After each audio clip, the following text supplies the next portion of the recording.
Bonjour à tous les vaillants doctorants, bienvenue sur cette chaîne. Comme vous le savez, ici nous parlons du doctorat, comment vivre une belle expérience de thèse, comment fleurir pendant la thèse, comment grandir et comment en sortir épanoui. J'ai déjà défendu ma thèse il y a un an. Le 25 octobre 2023, je soutenais ma thèse. Et du coup, je me disais qu'un an plus tard, ce serait bien de faire un petit retour sur cette soutenance de thèse, de parler avec toi comment je l'ai vécu, ce qu'il s'est passé, et aussi comment se déroule une thèse aux Pays-Bas. C'est un peu étrange comment tu te sens avant de faire ton doctorat, de soutenir ton doctorat. Parce que d'un côté, j'étais très impatient de vivre cette journée, de partager ce moment avec mes proches, de clore ce chapitre auquel j'avais déjà consacré 3 années de ma vie, voir si tu inclus aussi le master et la licence. Ça faisait 8 ans que je travaillais là-dessus. Donc il y a une certaine impatience de pouvoir compléter tout cela et passer à l'étape suivante. C'est même pour cela que j'avais décidé de ne pas faire 4 années de thèse, parce que je voulais justement passer à autre chose. Mais malgré tout cela, j'avais une certaine anxiété qui persistait. Mon sourire était un peu crispé. J'étais un peu tendu tout de même. Et malgré les fameuses techniques que tu entends, toutes les techniques de respiration, toutes les choses que tu peux entendre où on te dit il faut que tu fasses ça ou ça pour pouvoir aller mieux et pour que tu puisses bien soutenir. Quelqu'un m'avait dit une fois, tu peux presser ton poignet là, ça te relaxe. Tu peux contrôler ton système parasympathique et sympathique pour calmer le sympathique, augmenter le parasympathique pour pouvoir améliorer ton rythme cardiaque. En gros, c'est une respiration où tu inspires bien et après tu expires lentement. Et en théorie, ça réduirait rythme ton rythme sympathique et du coup, tu reprends contrôle et tu deviens plus calme. Mais en pratique, c'est un jour important. Tu as passé beaucoup de temps, tu as investi beaucoup de choses. Au final, cette journée, c'est plutôt une formalité. Je savais déjà que j'allais obtenir ma thèse. En ton cas, c'est très probablement similaire. Tu le sais que tu vas obtenir ton doctorat. Tu sais que tu connais ton sujet. Il y a donc peu de chances que tu obtiennes des questions auxquelles tu ne pourras pas répondre. Et au pire, tu n'es pas capable de répondre, mais ça ne changera pas grand-chose. Je disais à mes collègues lorsqu'ils avaient leur soutenance, et je pense que c'est vrai, que c'est avant tout un moment de célébration, une discussion entre chercheurs, ou même le comité vient pour passer un bon moment. En fait, c'est plus facile à dire qu'à vivre. Lorsque tu es vraiment sur le moment, tu dis, c'est quand même assez... Tu as quand même un certain niveau d'anxiété et de pression que tu ressens. Que tes proches viennent de loin pour te soutenir. Ça fait des mois que tu es en train d'essayer de compléter le livre, parce qu'aux Pays-Bas, tu soumets ta thèse en format PDF par exemple, et après tu dois la transformer en livre. Dans mon cas, je devais faire ce livre-là, j'ai décidé de faire 7 pages de couverture. Après, tu dois imprimer, ça m'a pris vraiment énormément de temps de compléter ce livre. Et après, tu planifies l'événement. Et une fois que tu as planifié l'événement, ce que tu fais d'autre, c'est que tu as tous tes proches qui viennent de loin. Dans mon cas, mes proches venaient de loin, des amis venaient de loin, ma famille venait de loin. La belle famille aussi est présente. Et j'imagine que tout ça, ça va ajouter à la contribution qui rend cet événement assez spécial. Si tu as ta soutenance bientôt, ne t'inquiète pas. Tout va bien se passer. Dans mon cas, ça s'est très bien passé. J'ai passé une très belle journée. J'ai complété mon doctorat, comme tu peux le voir sur ces photos. Donc, ne te fais pas de soucis. Tout va bien se passer. C'est normal que tu aies un peu d'anxiété, que tu sens ton cœur battre un peu fort, que tu aies ces différents sentiments que tu ressens.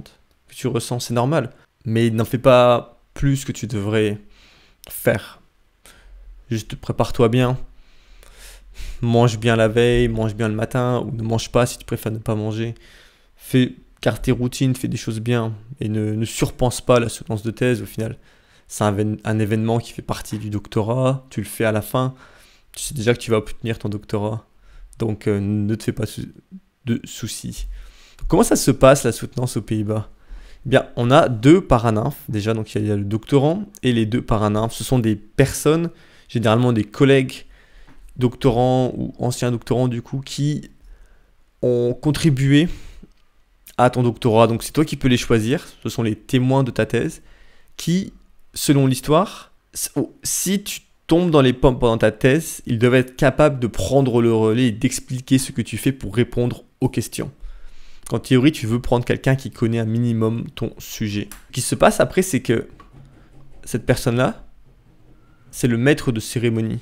Et au tout début, donc on arrive vers 8h30 du matin, parce que ma soutenance était à 9h, et il va me montrer la cérémonie.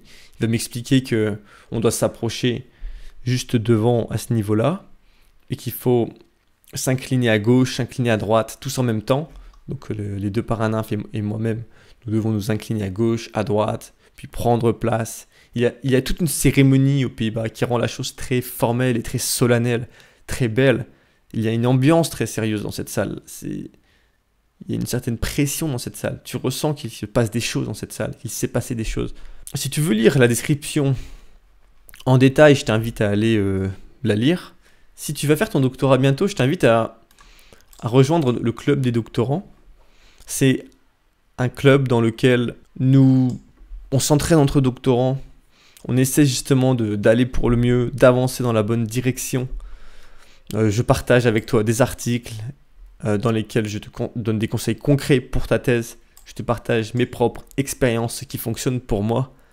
Et lorsque tu rejoins le club, tu reçois un email particulier pour obtenir une offre pour ma formation thèse durable. Et le but avec cette formation, c'est de t'aider à développer des habitudes et des routines florissantes.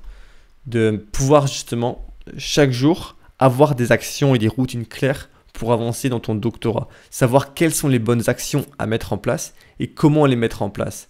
Et entre autres, ce programme a pour but de t'aider pendant 3 semaines à peu près pour que toi, tu puisses définir les habitudes que tu aimerais développer, pour que tu puisses apprendre toi-même à séparer le bon grain de l'ivraie, garder les bonnes actions et supprimer les mauvaises actions.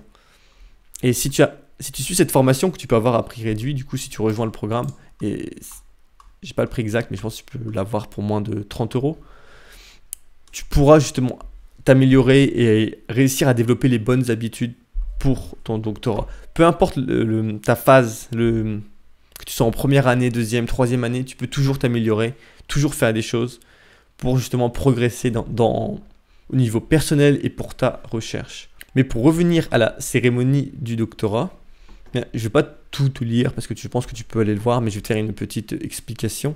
L'audience est dans la salle et à un moment, donc à 9h, le maître de cérémonie, le PDL, va ramener le collège des doyens. Et il va les faire entrer et il va les annoncer, il va dire le collège des doyens. Et tout le monde va se lever, le collège des doyens va avancer, ils vont prendre place à gauche et à droite. Et ensuite, le maître de cérémonie va venir me chercher et chercher les deux paranymphes.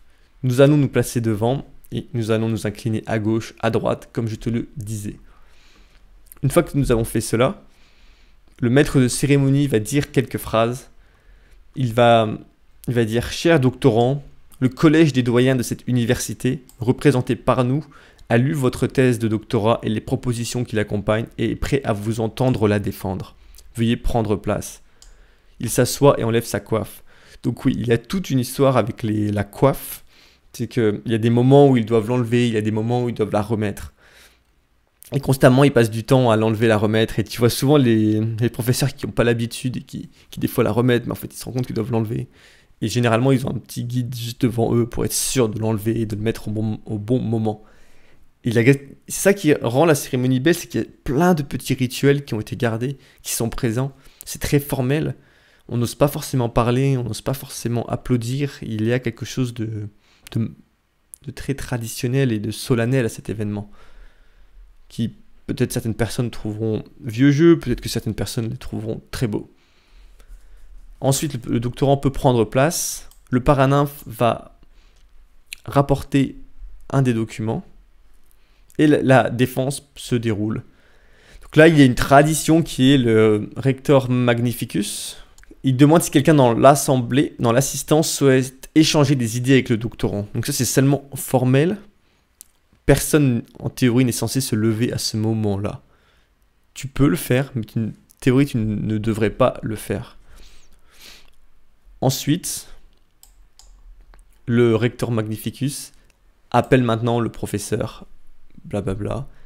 Puis quelques minutes avant la fin du temps imparti, le BDL entre dans l'auditorium et il attend dans l'encadrement de la porte. Puis après exactement 45 minutes, il va dire « Ora finita ». Le temps est écoulé et la discussion en cours doit être rapidement conclue. Et ensuite, le collège des doyens se retire. Donc le collège des doyens se retire. Je suis censé me lever à ce moment-là. Tout le monde se lève. Le doctorant aussi. Puis le doctorant part aussi. Puis après un certain temps, il attend dans la salle. Puis le collège des doyens revient. Puis le doctorant et les paranymphes reviennent. Et ensuite, ils vont commencer à redire quelque chose. Cher doctorant, le collège des doyens de cette université, représenté par nous, après avoir lu votre thèse et entendu votre défense, a décidé de vous conférer le titre de docteur à l'université de Groningen que vous souhaitez.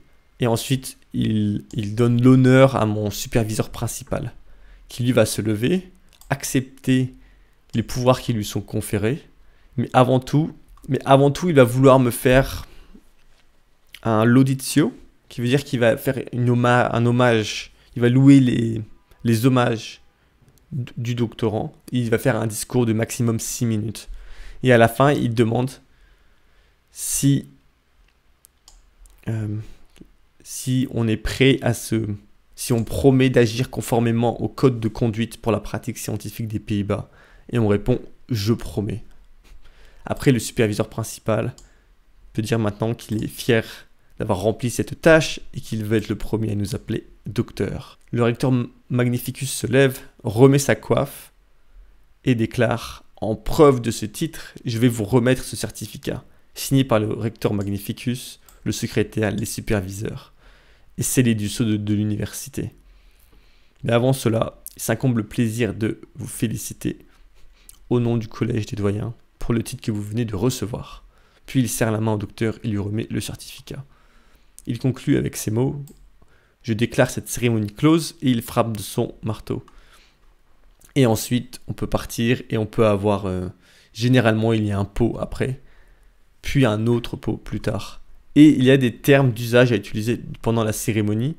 Je suis censé utiliser certains termes. Pour mes opponents, c'est « highly learned opponent ». Voilà comment se passe la soutenance aux Pays-Bas. Je t'invite à commenter pour voir ce que toi tu en penses. Comment s'est passée ta soutenance? Partage si tu as envie que d'autres personnes voient comment ça se passe aux Pays-Bas. Et toi, comment s'est passée ta soutenance? Quels ont été les événements importants de ta soutenance? Comment ça se passe? Est-ce que c'est formel? Est-ce que c'est très décontracté? Est-ce qu'il y a une salle dédiée à l'université dans laquelle toutes les soutenances ont lieu? Parce qu'ici, c'est dans l'auditorium de la ville. Il n'y a qu'une seule il n'y a qu'une seule salle dans laquelle la soutenance a lieu. C'est dans l'auditorium. Et sur ce, je te dis à bientôt. Ciao.